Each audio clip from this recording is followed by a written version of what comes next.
களத்துல வந்து தமிழக வெற்றி கழகம் அப்படின்னு புதுசா வந்திருக்காங்க.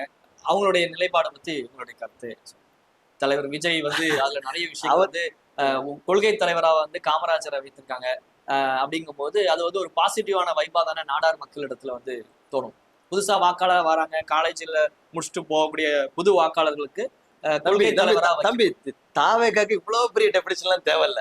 இல்ல 2026 வந்து நிறைய பேர் வந்து தாவேக்காவை எதிர்பார்த்திருக்காங்க. என்னுடைய தனிப்பட்ட எதிர்பார்ப்பு. நீங்க விஜய் ரசிகரா இருப்பீங்க, நீங்க அனில் குஞ்சா இருப்பீங்க, இல்லைன்னா மடக்கு ஊதியா இருப்பீங்க, நீங்க எல்லாம் பண்ணுவீங்க.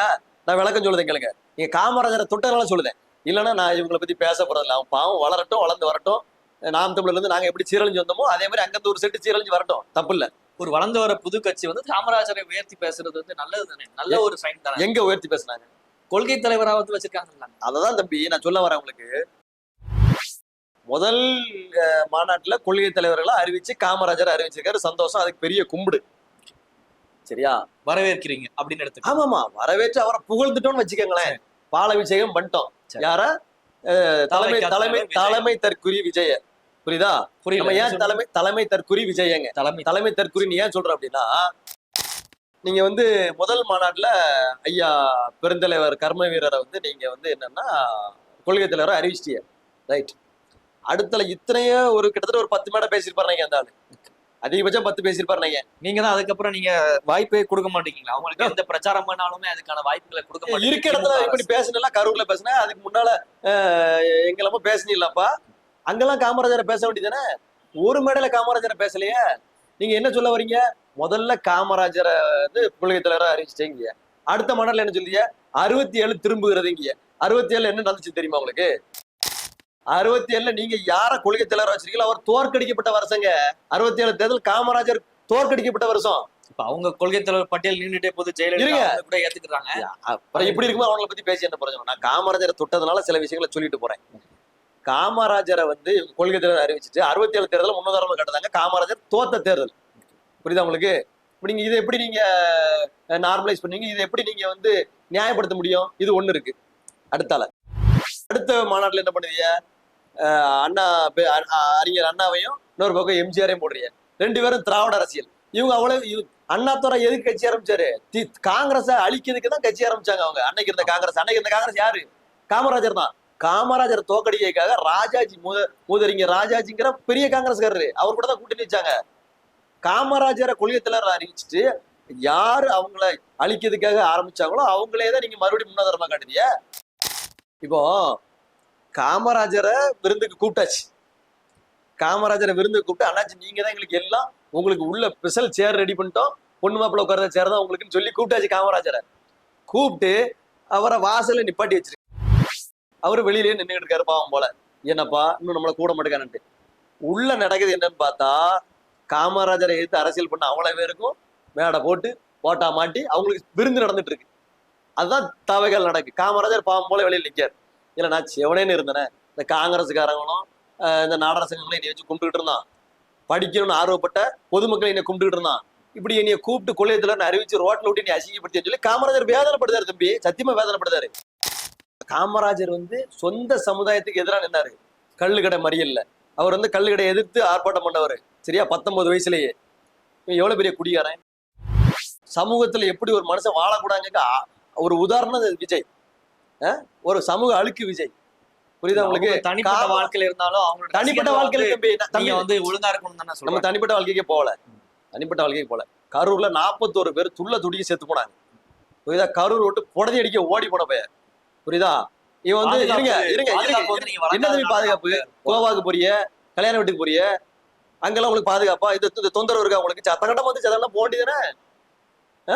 நீங்க ஸ்னோலின் வீட்டுக்கு போனீங்க, அங்கெல்லாம் உங்களுக்கு என்ன பாதுகாப்பு அச்சுறுத்தல் இருந்துச்சு? அது மாதிரி வந்துட்டு போனது. மனசு இருந்தா வரலாம் தம்பி. இது நல்ல மனுஷனே கிடையாது. மனசுல நல்ல எண்ணம் இல்ல. கடைசி வரைக்கும் நான் தான் காரணம்னு சொல்ல வேண்டாம். நானும் ஒரு காரணம், மன்னிச்சுக்கிடுங்க அப்படின்னு ஒரு வார்த்தை சொல்ல வேண்டியதானே. படத்துல பெரிய ஆடுகாலி தான், நெஜத்துல பெரிய ஓடுகாலியா இருந்தா இப்படியாயா உன்னை நம்பி வந்த ஆளுகளுக்கு விட்டுட்டு ஓடுவியா நீ? நான் இதெல்லாம் பேசல தம்பி. தாவேக்காக்கு யாரெல்லாம் வந்து ஆதரவு தெரிவிக்காங்களோ அவங்க எல்லாருமே கைவிடப்படுவாங்க அப்படின்றது உங்களுடைய கருத்தா எடுத்துக்கலாமா? அப்போ நிச்சயமா தம்பி. நான் என்னன்னா, நான் தாவேக்கா பத்தி பேச விரும்பல. இல்ல நீங்க கேட்டனால சொன்னேன். அதுவும் காமராஜரை டச் பண்ணதுனால காமராஜரை அவங்க கூட்டு வச்சு அசிங்கப்படுத்தாங்கிறத சொன்னேன்.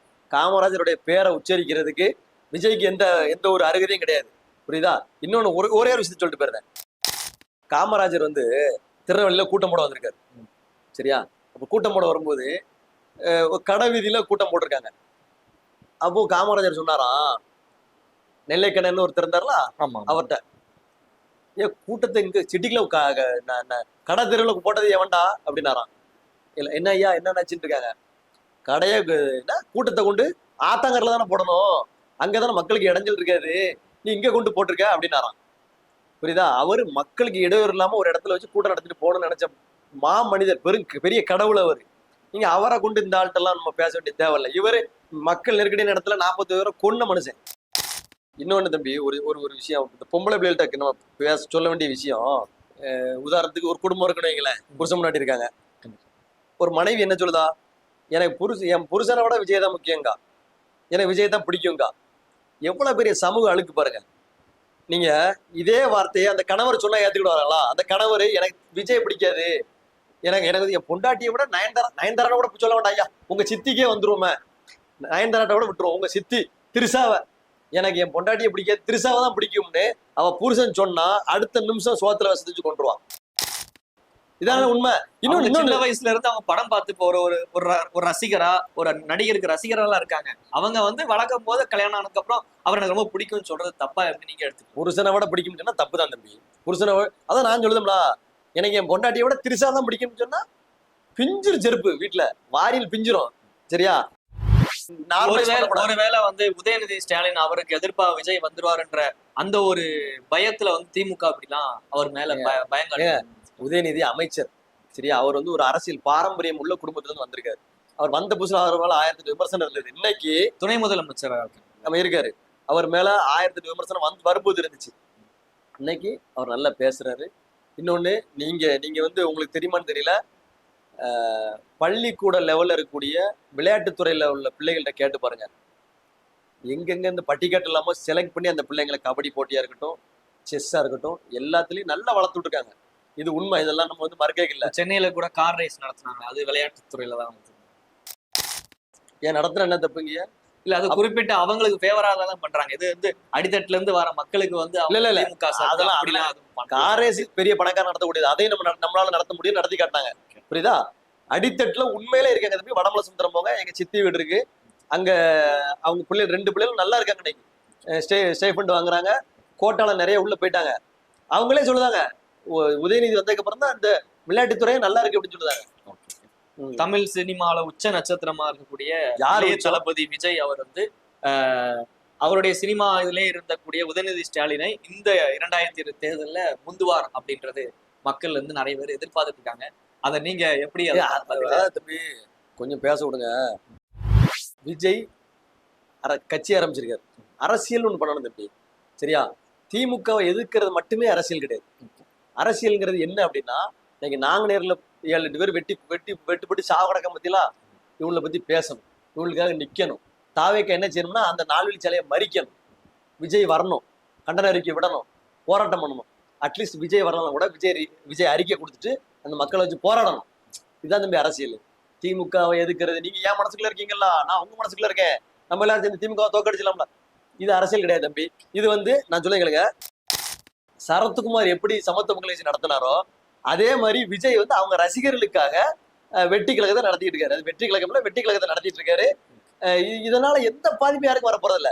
மிஞ்சி போனா இப்ப சொல்லுதேன், நீங்க அடுத்த பேட்டில நீங்க தேர்தல் முடிஞ்ச பிறகு நீங்க எடுத்து போடலாம். நான் நல்லா அடிச்சு சொல்லுதேன் எங்களுக்கு, தொகுதிக்கு 5000 10,000 ஓட்டு வாங்குவாங்க. இவ்வளவுதான் அவங்களுடைய பவரு. அவங்க ரசிகர்கள் மட்டும்தான் ஓட்டு போடும், அதை தாண்டி யாரும் ஓட்டு போட மாட்டாங்க. ஓட்டு போடணும் இருந்த தாய்மார்கள் கூட இவர் ரீசெண்டா பண்ணிக்கிட்டு இருக்கக்கூடிய கூத்துக்கு அவருக்கு எதிர்மனையில தான் இருக்காங்களே தவிர யாரும் அவருக்கு ஓட்டு போடக்கூடிய எண்ணத்துல இல்ல. இன்னைக்கு வரைக்கும் தேர்தல் அறிவிச்சு இவ்வளவு நாள் ஆச்சு.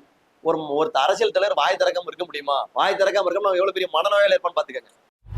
இல்ல அப்படி சொல்ல முடியல. ஏன்னா அவரு இந்த எலெக்ஷன்ல போட்டியே 2 பேருக்கும் தான் அப்படின்னு இருக்காரு. ஒன்னு டிவிகே, ஒன்னு டிஎம்கே அப்படின்னு இருக்காப்ல.